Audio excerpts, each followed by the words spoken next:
After poring through countless videos, articles, and screenshots, here's every detail we could find about Starfield in the shortest amount of time.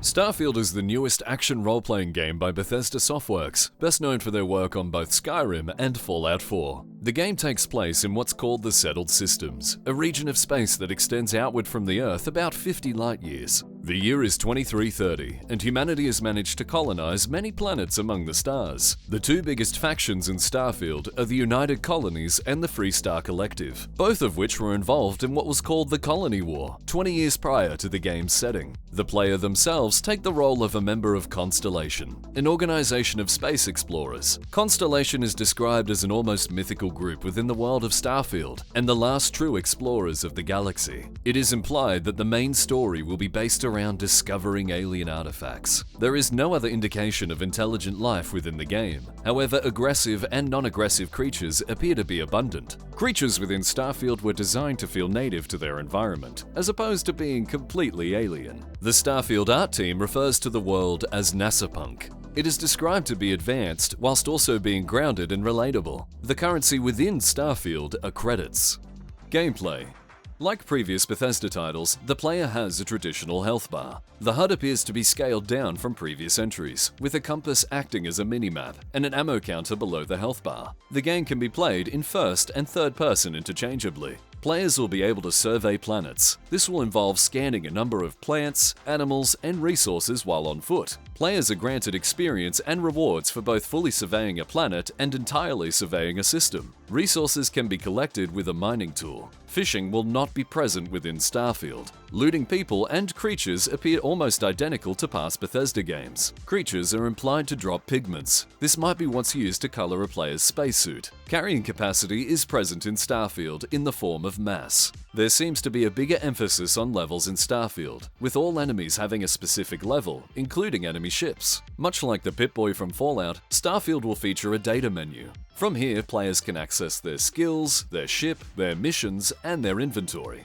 The inventory menu appears to consist of 9 separate categories. These include weapons, spacesuits, boost packs, helmets, apparel, throwables, ammo, and aid. Players are given the option to automatically toggle their spacesuit off when within a settlement. Food is present within Starfield and look to offer small buffs much like previous Bethesda titles. There is confirmed to be no land vehicles in Starfield. However, it is implied that boost pack upgrades will make them unnecessary. Different planets will have varying levels of gravity, which alter the effectiveness of boost packs. It's not currently clear whether a character's clothes outside of their spacesuit will offer different perks or buffs. Like past Bethesda games, entering buildings or the player's ship will trigger a loading screen. The minimum PC specs require players to have an SSD in order to install the game in the first place. Random ships that players enter on the ground may take off into space. A bounty system is in place, where bad behavior can have factions put a price on the player's head. A lockpicking mechanic returns from previous Bethesda titles in the form of digipicking. Picking locks appears to be its own minigame in Starfield, and much like Skyrim, will require digipicks to even make an attempt. There also seems to be a way to skip this minigame altogether in the form of auto attempts, but it's unclear how a player gets these attempts in the first place. Players also have the option to pickpocket enemies, but unlike previous games, it appears as if this will happen in real time. There seems to be conflicting reports on how persuading NPCs will work in Starfield. It appears as if persuasion will require the player to build up a meter over several turns, with some speech options being more costly than others. Reasonable dialogue is safer, but will grant the player less progress towards their persuasion check, while bending the truth is slightly riskier, but can be far more persuasive. Starfield has a photo mode. Game world. Planets have different biomes, flora, and fauna, and weather cycles appear to be present. Starfield will feature 1,000 traversable planets, with roughly 100 being able to support life. This was designed to make the planets more realistic, as only a handful would fall within the Goldilocks zone. It's been speculated that the team created such an abundance of planets in order to accommodate the modding community. The idea is that modders will be able to create large projects without interfering with one another, a problem that tended to be common in past Bethesda titles. Planets without life will tend to be more resource-rich. Moons are said to orbit larger planets. At a glance, players will be able to see details of a planet's type: gravity, temperature, atmosphere, magnetosphere, flora, fauna, and water. Players will be able to see what kinds of resources are present on the planet, as well as special traits we currently don't know anything about. Various outposts also appear to be visible. Starfield's lighting system is influenced by the type of star in a solar system and the atmosphere of a planet. Light from stars is calculated in real time. Players will have access to the local time of your location, but also what appears to be a universal United Colonies time. The United Colonies faction is based in the Alpha Centauri system, in the city of New Atlantis. New Atlantis is the first major human settlement in space and the biggest city Bethesda has ever made. The people of New Atlantis are lawful people. They value discipline and the legacy of humanity. They consider themselves the true children of the Earth. It is implied that players will be able to earn citizenship of New Atlantis through military service. The United Colonies also control the Cydonia colony on Mars, which is said to be the largest mining colony ever established. Players speculate that this may be the starting location for the game. Away from the United Colonies is the Free Star Collective, an independent coalition of star systems which seems to be wilder and more autonomous. The capital of the Free Star Collective is Aquila City in the Cheyenne system. Another Free Star city is Neon in the Volii system, a former fishing platform turned pleasure city, which is far more lawless. Outside of the United Colonies and the Free Star Collective are some of the game's more hostile factions. One such group is the Crimson Fleet, a faction of space pirates which players will be able to join. The developers say joining such a faction can still be done in good moral standing, as you'll be given a choice to essentially go undercover and infiltrate the organization. It should be noted, however, that no morality system is present within the game. It is said that nobody gets to leave the Crimson Fleet once made a member of its ranks. Powerful megacorporations make up other factions within the world. Ryujin Industries, for example, will be a company the player can work under, and it is implied you'll be able to work your way up the corporate ladder. Another company is the Xenofresh Corporation, the firm responsible for turning the city of Neon from a fishing outpost to a pleasure city. The Xenofresh Corporation discovered that some of the fish it was catching had psychotropic qualities, which is used to make the illegal drug called Aurora. The player will be able to join the Xenofresh Corporation in some capacity, and thanks to the SRB rating, it's confirmed that the player will be working in an illicit drug lab at some point during the game. The next faction is the Ecliptic Mercenaries, who serve as a minor faction within the world. It is currently unclear whether the player is able to join this group or whether they'll act as a regular hostile faction throughout the game. Another faction briefly shown is the Red Mile. Not much is known about them, but fans speculate that it could be a hacking group, a fighting arena, or a ship racing club. There appear to be at least 3 different religious factions within Starfield: the Enlightened, the Great Serpent, and Sanctum Universal. The Enlightened value the power of knowledge and science, run in contrast to the more mystic or culty alternatives. It is currently unclear what bonus this religion provides. Being a part of the religion will grant the player health and endurance boosts every time they use their grav drive, but will penalize the player for staying in one place for too long.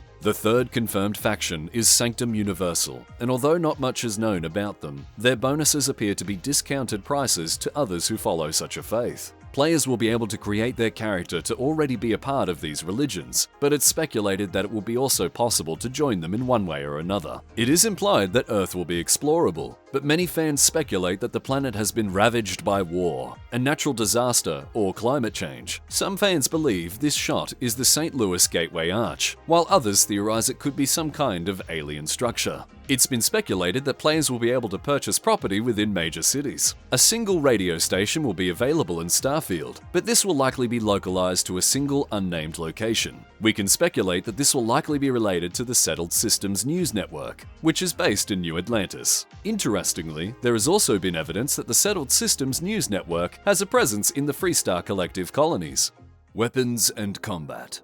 Weapons within Starfield are all made by different in-game weapons manufacturers, who have different design philosophies. For example, Combatech weapons are designed to be as lightweight and as compact as possible, in order to be best suited to space travel. As a result, they'll often be made from lightweight materials and are usually bullpup designs. Grenades have been confirmed. Sliding has been confirmed. For the first time in a Bethesda game, players will thankfully have access to a weapon wheel. Enemies will recoil and appear to react where you hit them. The player is able to quick melee with a firearm. Weapons can be inspected for a detailed list of their individual stats, such as their ammo type, magazine size, number of current rounds, fire rate, range, your historical accuracy with the weapon, its mass, its value, and even the number of equipped mods. Much like Fallout 4, weapon modding will be a big part of Starfield. Confirmed modding slots include the receiver, optics, magazine and battery, muzzle, grips, and a category called internal, which we don't know much about quite yet. Under the magazine and battery tab, along with medium, small, and drum mags, there are also options for armor-piercing rounds, explosive rounds, and white-hot rounds.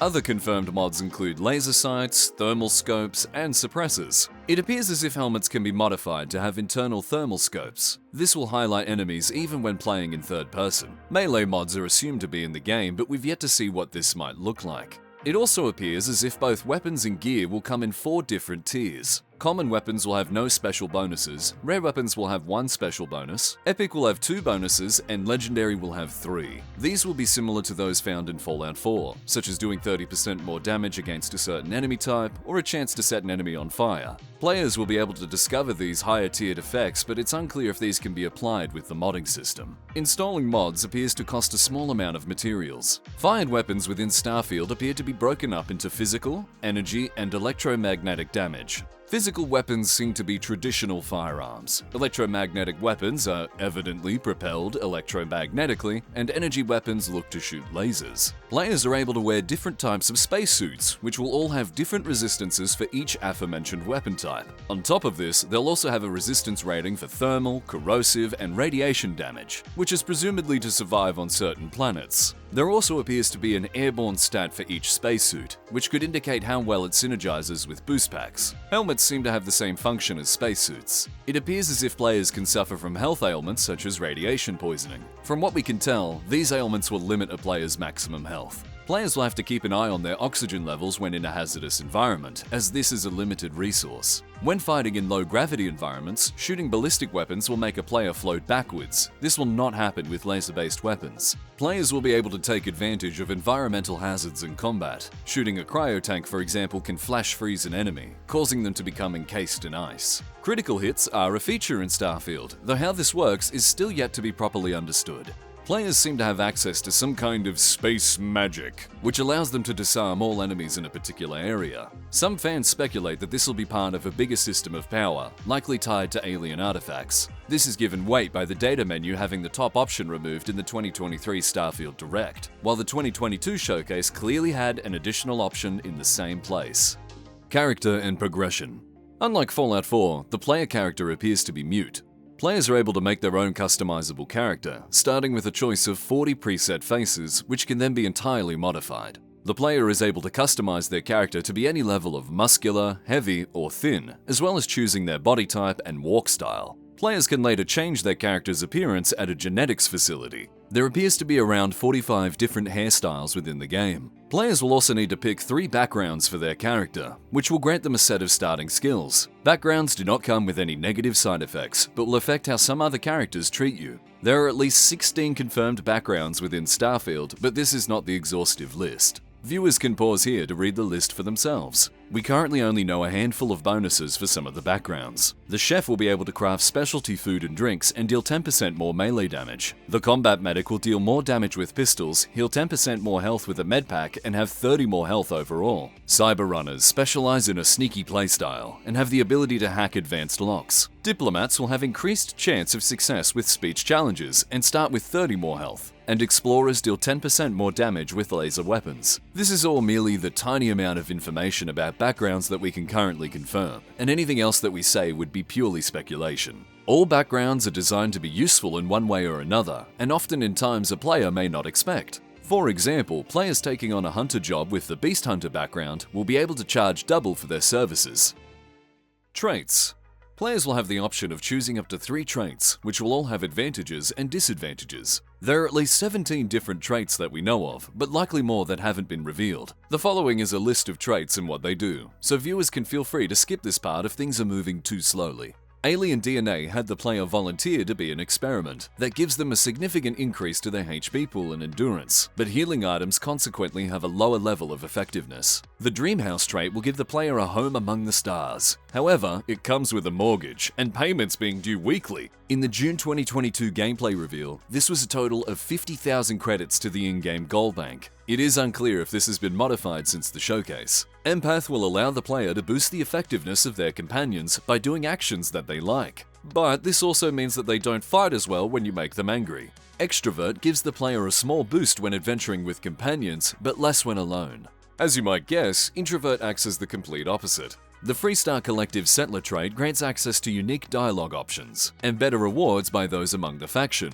but crime bounties from other factions will be greatly increased. Neon Street Rat has the player grow up on the streets of Neon and acts exactly the same as the Freestar Collective Settler trait, but for a different location. We don't know anything about the United Colony's native trait, but it's likely to assume that it will act similarly to the previous two traits. Hero Worshipped will grant the player the attention of the adoring fan. This fan will show up randomly and give you gifts, with the downside being that he's very annoying. Kid Stuff will give the player 2 parents that you can visit. The downside is that 2% of all the money you earn will be sent to take care of them. There is also an indication that the player will have a grandma who will cook you delicious food. Raised Enlightened is one of the first 3 religious traits and grants the player a significant discount at the organization's store, but loses access to the Sanctum Universum store. Likewise, the Raised Universal trait grants a heavy discount at the Sanctum Universum store, but locks access to the Enlightened store. The third religious trait, Serpent's Embrace, is one we previously mentioned. Players receive a health and endurance bonus from jumping to different systems, but are penalized for staying in one place for too long. It likely goes without saying that characters of your chosen religion will usually treat you more favorably, but it should be noted that only one religious trait can be applied at once. The Spaced trait gives the player a health and endurance bonus when in space, but these stats are consequently lowered when planetside.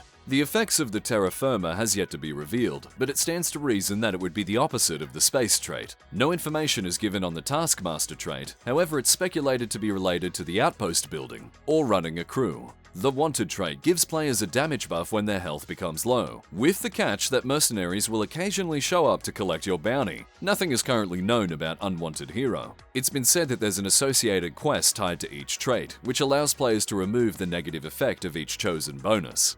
Skills. A level system is present in Starfield, with experience granted for combat, discovering new locations, surveying planets, and completing objectives. Every time a player levels up, they gain a skill point. These can then be used to unlock or rank up skills. All skills have 4 ranks, and each category of skills has 4 levels of complexity. For example, this means players will need to invest in novice-level tech skills before being able to unlock the advanced, expert, and master-level skills. To rank up a skill further, players will have to acquire certification for certain activities. These can be attained by doing things such as taking down a number of enemies with a particular weapon type, or use a boost pack in a particular way. It's unclear whether the progress for these certifications are retroactive. Skills are split up into 5 main categories, these being physical, social, combat, science, and tech. Much like traits, we'll be going through all known skills individually, so if you'd rather skip ahead, feel free to do so. To start with physical, our first skill is Concealment. Nothing is currently known about this skill, but it will likely make the player harder to detect while sneaking. Second in physical, we have Decontamination. This will make it more likely for the player to recover from infections naturally. Players can rank up this skill by recovering from infections a certain number of times. Gastronomy is next, and allows the player to craft specialty food and drinks at the research lab.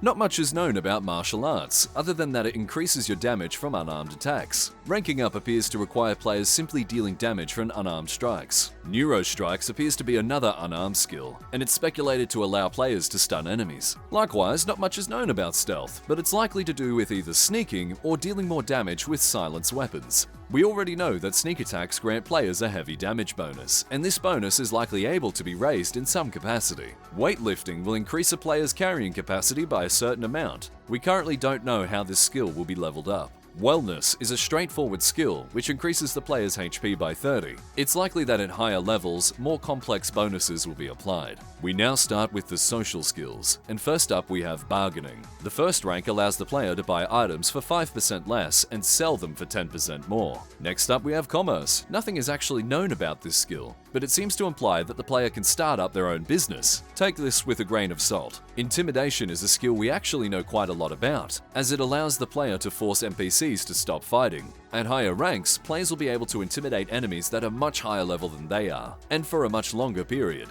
The instigation skill is very similar, and will allow players to force a target NPC to attack their allies for a limited amount of time. The first rank of the leadership skill grants companion affinity 15% faster. It's likely that higher ranks will improve the effectiveness of your companions. Nothing is currently known about the Outpost management skill, but it's almost certainly tied to the Outpost management system, which we currently know very little about. The scavenging skill has not been detailed, but it will likely increase the chances of finding higher value items. Likewise, not much is known about the theft skill, but it's assumed to have something to do with pickpocketing. The last social skill is xenosociology, which will give players the ability to control alien creatures. Players are given the option to pacify a creature, make them flee, stir them into a frenzy, or outright control them. It is assumed that controlling a creature lets you give them specific commands. We now move on to the all-important combat skills, with the first being ballistics. The first 3 ranks of ballistics will increase the damage of all ballistic weapons by 10% per rank, while the 4th rank will increase their range by 30%. Ranking up is as simple as killing enemies with ballistic weapons.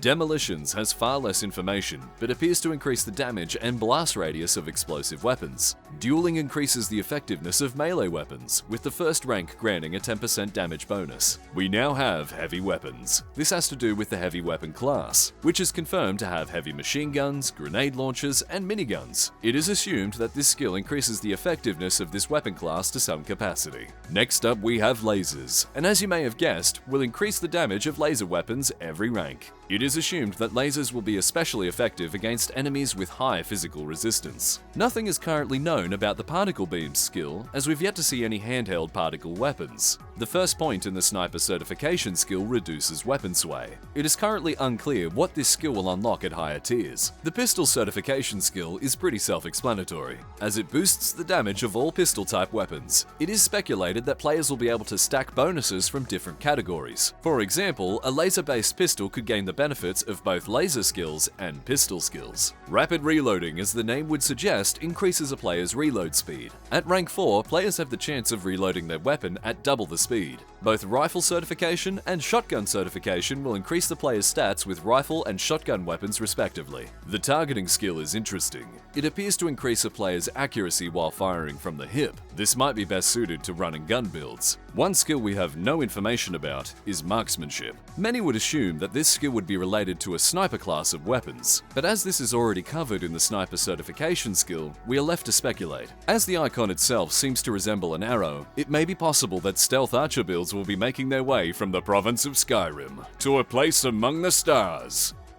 This is, of course, merely speculation. We now move on to the science skills, with the first one being astrodynamics. Not much is known about this one, but its description implies that it increases the capabilities of a ship's grav drive. Second, for science, we have astrophysics. The first rank allows players to scan the moon of their current planet. Scanning the moon provides a 10% chance to discover a trait while scanning. We currently know very little about planet traits, but it's likely that discovering planets with traits will be valuable information to sell. The third skill is botany. This will allow players to craft and research additional chems at a research station. Not much is known about geology, but the skill is likely related to mining resources. Medicine is pretty straightforward, with the first rank healing 10% more after using a med pack. Outpost engineering is likely related to the outpost management system, and is assumed to unlock additional structures. The surveying skill is almost certainly related to the ability to quickly survey a planet for materials and life. As it takes multiple scans of planets and animals to survey them completely, it's likely that this skill will reduce this requirement. Moving on to our first skill in tech, and we have boost pack training. This increases a player's boost pack effectiveness and doesn't seem to appear to be a requirement to using boost packs. Particle beam weapon systems appears to be related to the particle weapon category for a player's ship. It is speculated that there are 4 other skills related to other weapon types for ship combat, but we are yet to see any evidence as of time of writing. The payload skill is related to a ship's cargo space and will likely boost how much a player is able to haul at once. Piloting is a skill that seems pretty self-explanatory, and it is assumed to improve your ship's systems in some way. Not much is known about the robotics skill, but the first rank increases damage to robots and turrets by 10%. The security skill is interesting, as it appears necessary to pick advanced, expert, and master level locks. Unlike Skyrim, where all locks can be attempted regardless of a person's lockpicking skill, it appears as if an investment in security will be required in Starfield. Next up is Starship Engineering. This will allow the player to purchase higher tier modules for their ship. Finally, targeting control systems will allow a player to target independent systems of an enemy ship, such as their shield generator or grav drive. These were only 44 skills that we could confirm, but there are a total of 82 skills that are present within the game. Most of the top-level skills still remain a mystery, but players speculate that there will be skills that allow the player to self-revive, and to achieve crazy airtime with boost packs. Todd Howard has confirmed that the patches from your skills can be worn on the player's spacesuit. We're yet to know if there's a level cap in Starfield, but considering that Fallout 4 did not come with level caps, it's safe to assume that a cap is not present. The highest level we could see in the Starfield Direct presentation was a large ship at level 100.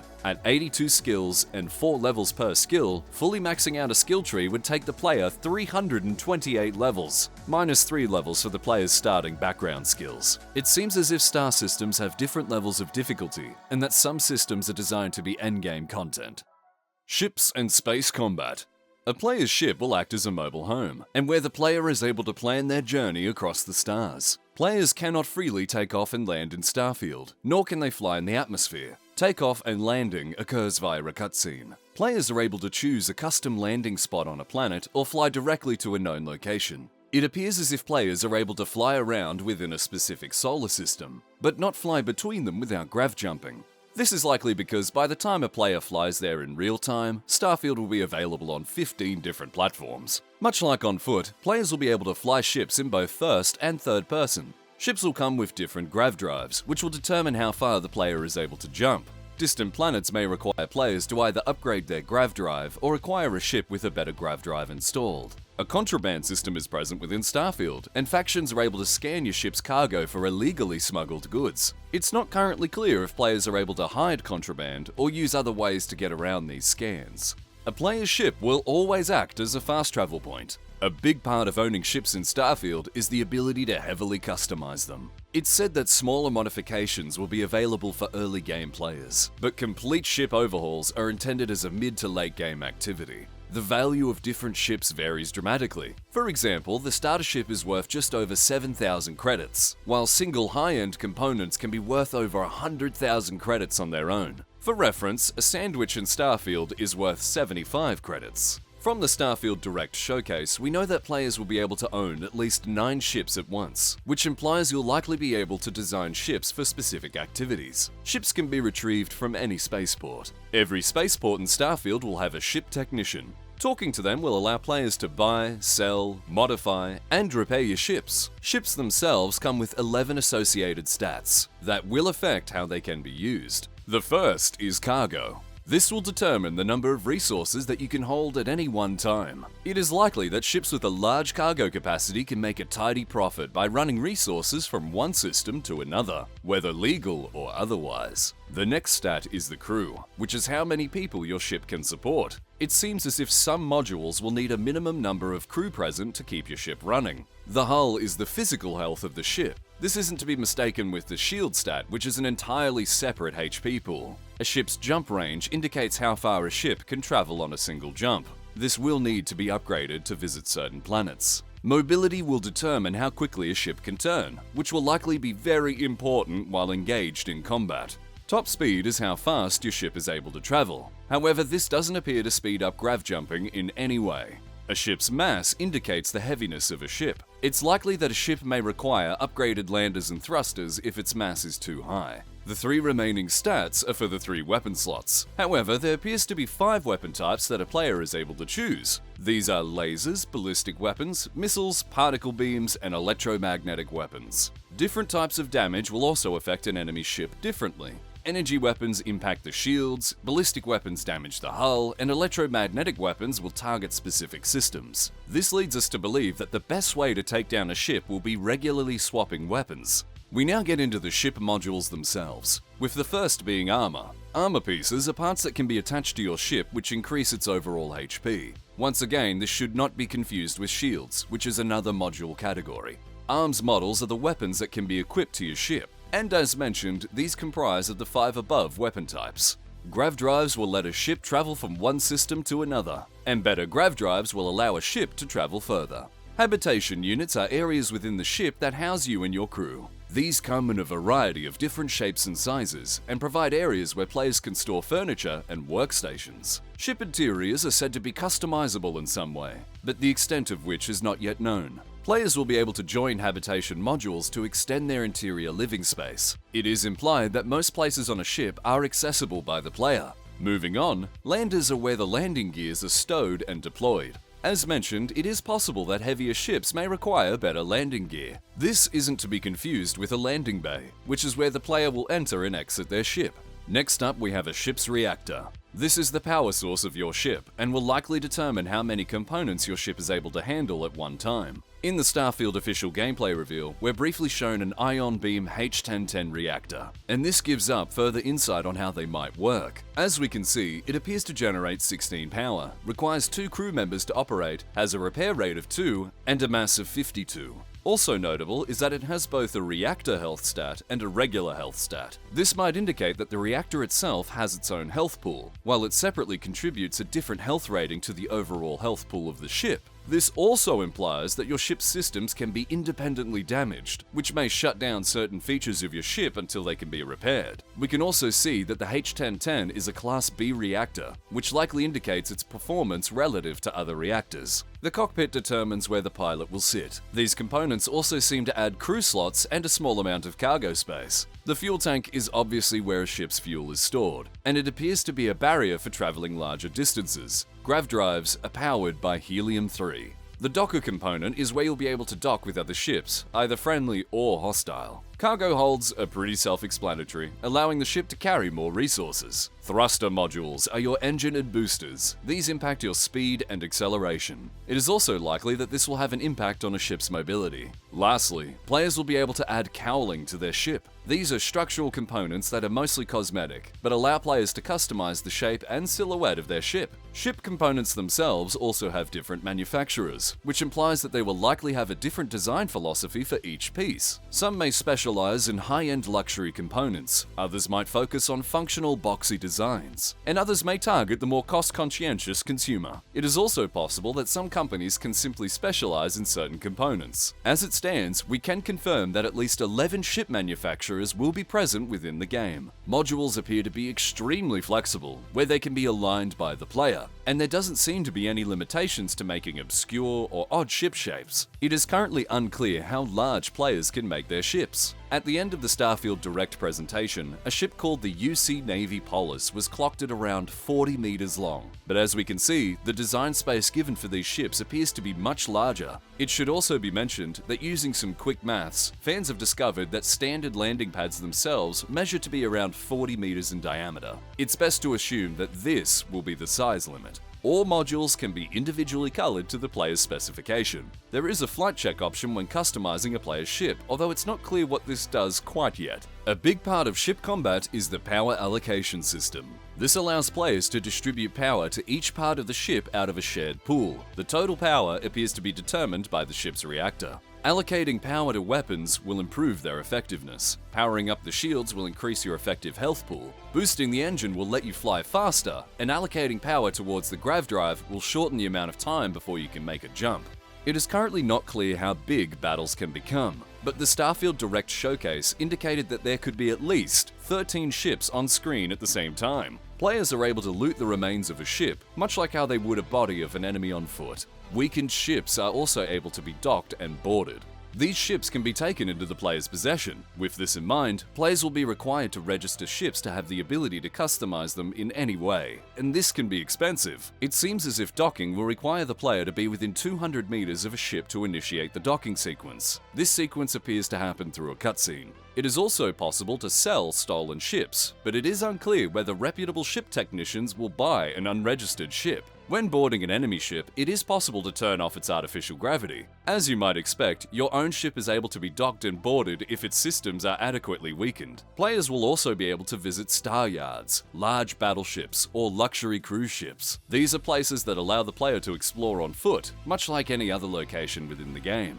All ships within the game can be hailed and communicated with. This allows players to trade, ask them questions, or commit a bit of piracy. It's not currently clear how the piracy system works in Starfield. It's speculated that a persuasion system might come into play when demanding a ship's cargo, but nothing is known at this time. Players will be able to repair their ship in space, but it is implied that this will cost a certain amount of resources.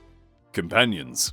Companions will be able to become a part of your ship's crew. Confirmed companions include the leader of Constellation, Sarah Morgan, space cowboy Sam Coe, explorer and engineer, Barrett, the adoring fan, You thought you could escape me by going to space? and the friendly robot Vasco. All companions specialize in skills to varying levels of proficiency. Other companions can be picked up from around the world and be recruited to your crew. Much like Codsworth in Fallout 4, Vasco is able to say the name of the player. An interesting feature is that companions actually have access to the same skills as the player. For example, Sarah Morgan has the max rank in the astrodynamics skill, meaning while on board, the player might not need to unlock this themselves to enjoy an increased range on their grav drive. Likewise, Barrett has the highest rank in starship engineering. This might suggest that players will be able to install high-tier ship components without the need to invest in this themselves. This could mean that many weaknesses of a player's build can be overcome by bringing the right companions along. With this in mind, there is no indication that more than one companion can accompany you outside your ship at once.